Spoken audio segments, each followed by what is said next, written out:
Morning, Matt, and welcome to For You No Worries. Matt, Morning. Thank you for having me. You're from SJL Insurance. Would you like to tell us a bit about yourself first, and then we'll get on with the questioning? Yeah, sure. So SJL Insurance, just very briefly, we're a commercial lines insurance broker. There's many different types of insurances out there, but commercial lines is basically with two very broad brushes. Anything property related, where the property owner is an investor, i.e. they're taking an income out that property, or it's somebody who's got a business, and obviously the appropriate insurances for that employment. Employment liability, etc., etc. There's lots of different type cover levels that you'll have probably heard of. We've been going since 2001, and we've got a very strong partnership together, hence us being on this call today. So thank you very much for having me. Oh, no, it's a pleasure to work with such a great company. Okay, what is the difference between home insurance and landlord's insurance is a question we get asked. Yeah, it's quite a common question that we get as well. The basic of it is the intention behind the insurance. So for home insurance, for example, that is designed for people who buy property and they live in it. So it's their own family, it's a couple, whoever it might be. That's the intended occupation within that. With landlord's insurance, the intended use of the property differs. So somebody is buying that property and then letting that out to tenants. So with that becomes additional responsibilities and additional things that the landlord has to do, both contractually and legally, of course. Think gas certificates, for argument's sake. So with landlord insurance, you will get things like property owner's liability thrown in with like home insurance, but the liabilities for landlord's insurance will be extended to a tenant. As a landlord, you have a liability towards your tenants. You can't discharge that liability. Don't get me wrong, there's certain actions you can do to reduce it, but you can't discharge that liability. So your property owner's liability and your landlord's liability, or what's commonly known as your landlord's insurance, that's part of it. Also, there's additional covers as well. So take, for example, rent guarantee, guaranteed rent, that might be part of the insurance. Or something that gets slightly confused with that is something that's called loss of rent. So for example, if there was an insured peril activated, so take a fire for example, a total loss on the property, the loss of rent cover would kick in, and this would pay you the rent while the property is being fixed. Now there's different ways around it, but that's the basic point of it. So it's really, in conclusion, the intention of the insurance and the cover levels within. But essentially, if you've got home insurance but you're letting out to tenants, you need to make sure you've got the right cover in place, because chances are home insurance won't cover you as a landlord. Oh, thank you. So what types of properties can you insure at SJL Insurance for us? Quite a variation, really. As I say, we're commercial insurance brokers, so there has to be sort of an investment in income opportunity to come out of the property to sort of fit within our sort of remit. There are a couple of examples of this when we come into home insurance, and I'll come on to those in a moment. But if we think of simple sort of investment properties, buy-to-lets, we've got a bit of a spectrum there in which we can work with.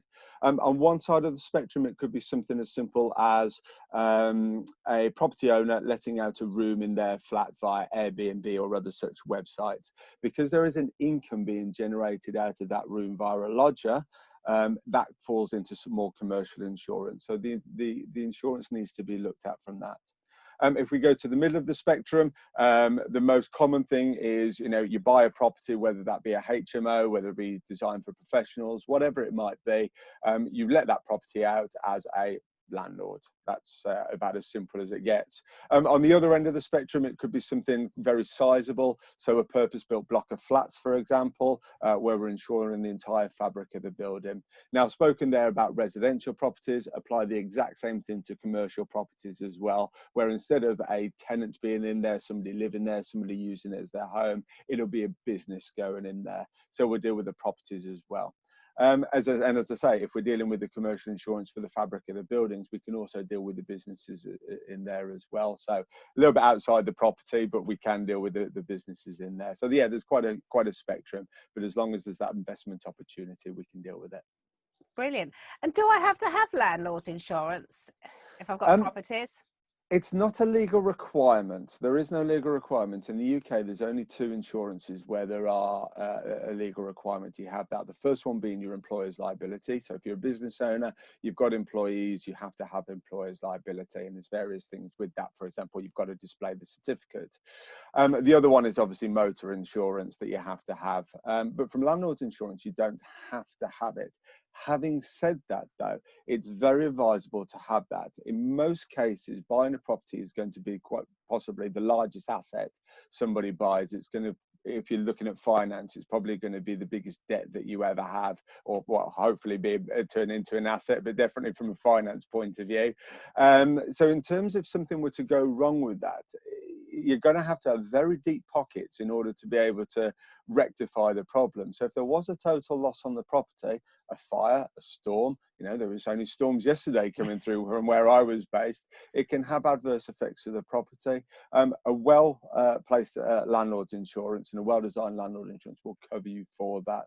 Also as well, we've already spoken about the liability. You can't discharge that liability. So if something were to go wrong with the property, tenant was to have an injury and they decided to make a claim against you as a landlord, it would be up to you to defend that claim. Again, a good landlord's insurance policy, including legal expenses, for example, or a separate legal expenses policy designed as a landlord, that would help defend that claim. If the claimants were successful, that can run into the hundreds of thousands, if not millions. And I must be honest, I don't know about you, Yvonne, but I don't know many landlords with a few million quid lying around. So it's advisable to have it, but to answer the question strictly, no, it's not compulsory.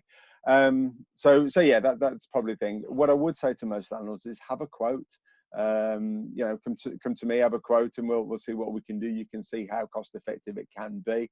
For the sake of a couple of £100, it could save you a few 100,000, if not million quid, should the worst happen. It's getting that policy right, isn't it? And covering your backside at all times in case the inevitable happens. Do I require landlord's contents insurance and fixtures, fittings, cover for my flat as the building is insured by a management company? And can you offer this cover? Yeah, this is an interesting one. We get this question a lot. We get a lot of property investors who will buy flats or buy units which are part of a bigger block. Normally on a leasehold basis, they buy that. So what generally tends to happen with that is that leaseholder will be charged as part of their lease a ground rent or words to that effect. They'll have that, and as part of that money that they pay, that will go towards the insuring the fabric of the building. And within that. Now, what I always say to these landlords, it's well worth double checking as to what you're actually covered for as part of that. Make sure it extends to fixtures and fittings within the property. Make sure you know what those cover limits are for, whether there's any restrictions. But essentially, you will have an element of insurance already in place, and that will protect you as a landlord. What it won't cover for, however, is any extension to any contents that you put in the property. And this is where having an additional level of cover might well come in.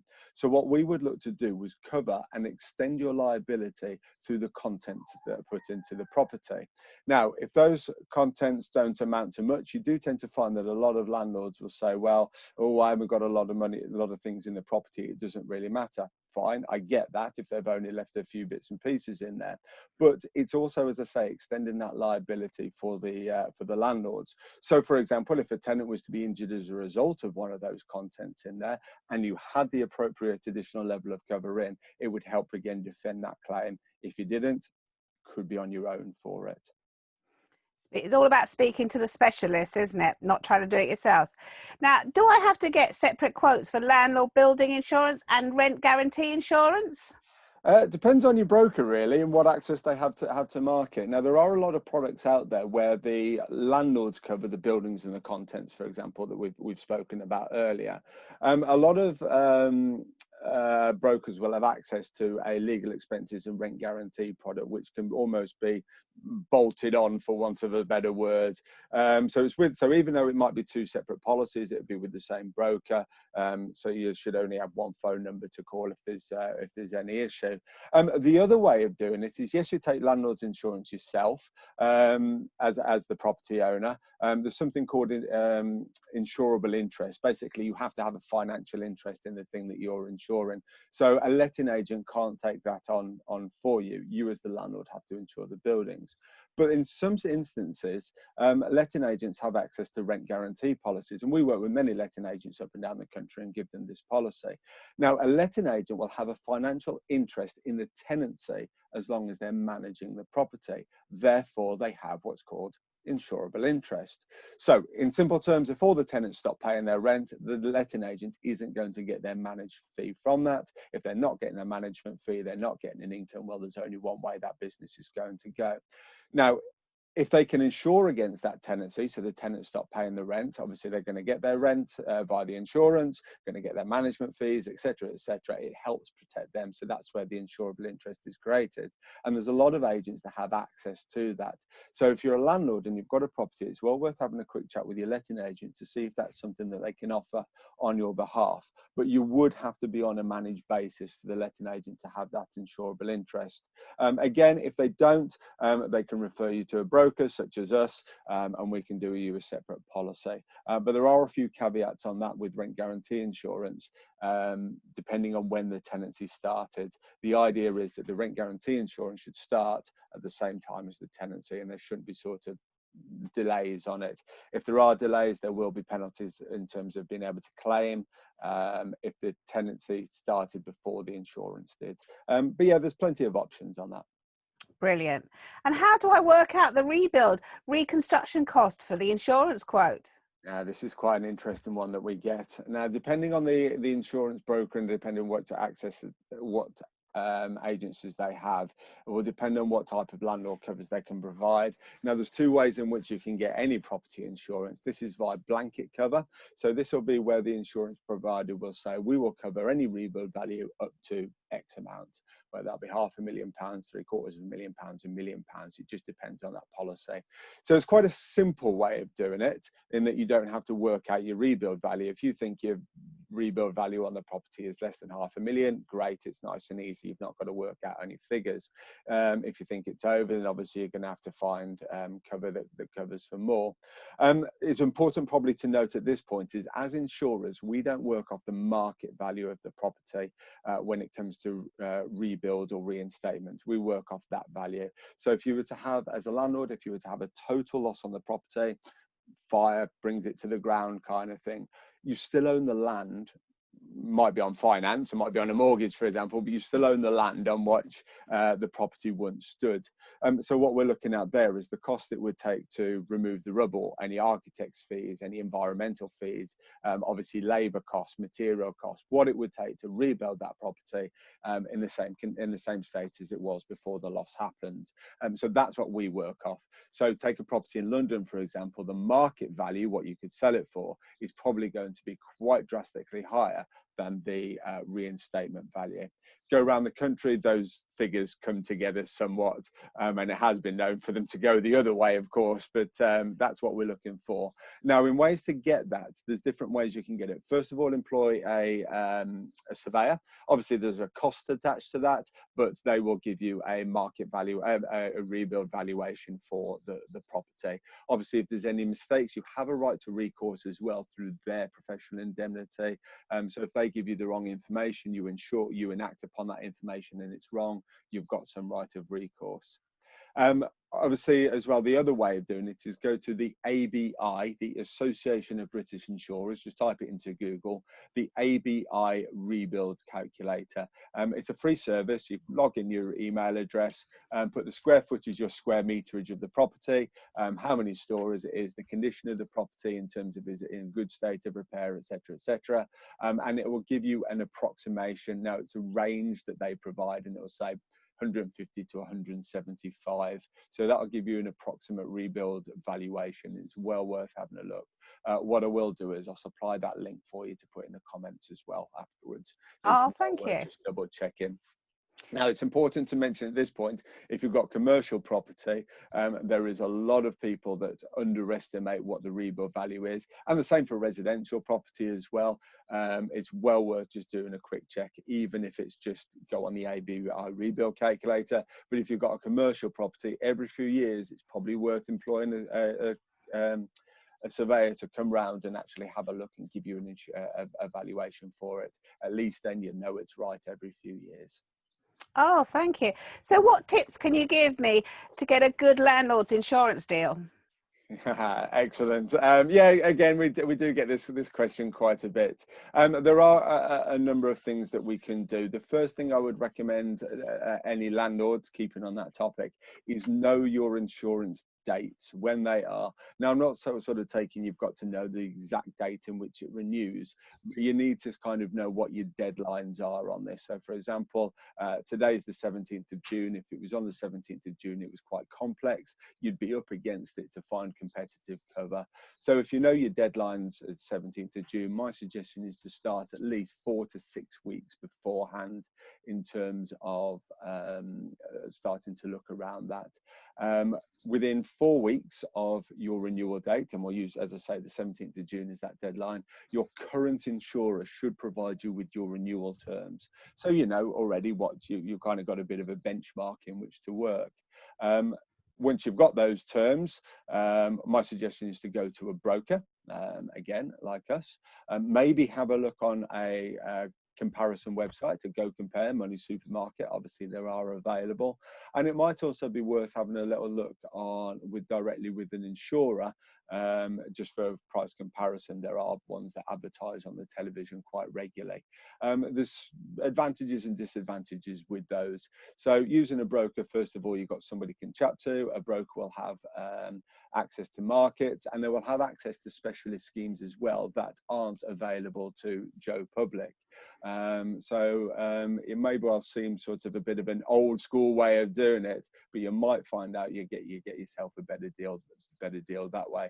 And also as well, a broker will do the vast majority of the work for you, and in terms of their charges, they will earn that out of the policy they sell, so there's no sort of any additional charges. Obviously a comparison website is going to give you lots and lots of comparisons in one go. That's great, fantastic. It's obviously very quick to be able to get lots of comparisons, but you are on your own in terms of being able to decipher what's good and what's bad. There's no advice given, whereas obviously a broker will provide that advice. And finally, I mentioned going directly to an insurer. Again, you might well find cheaper cover. And that's because if you've gone direct to them, they've got no commissions to pay away to a broker, for example, or they've got no commissions to pay away to a comparison website. However, the downside is you're only looking at one market, whereas a broker and a comparison website is going to look at multiple options for you. So it is a little bit take it or leave it when you go directly to an insurer, but you might be able to get it quite cheaper. Now, if obviously you don't get it cheaper, then you've got to go to another direct market and another direct market, which is going to take a lot of time. So yeah, swings and roundabouts, but it's well worth having a look in all three ways when they come through. But the biggest advice is know your dates and start early. I'll probably make a suggestion at that point as well, is if as a property investor you've got 3 or more properties, it's probably worth going to a broker, because what they can do is create a portfolio insurance.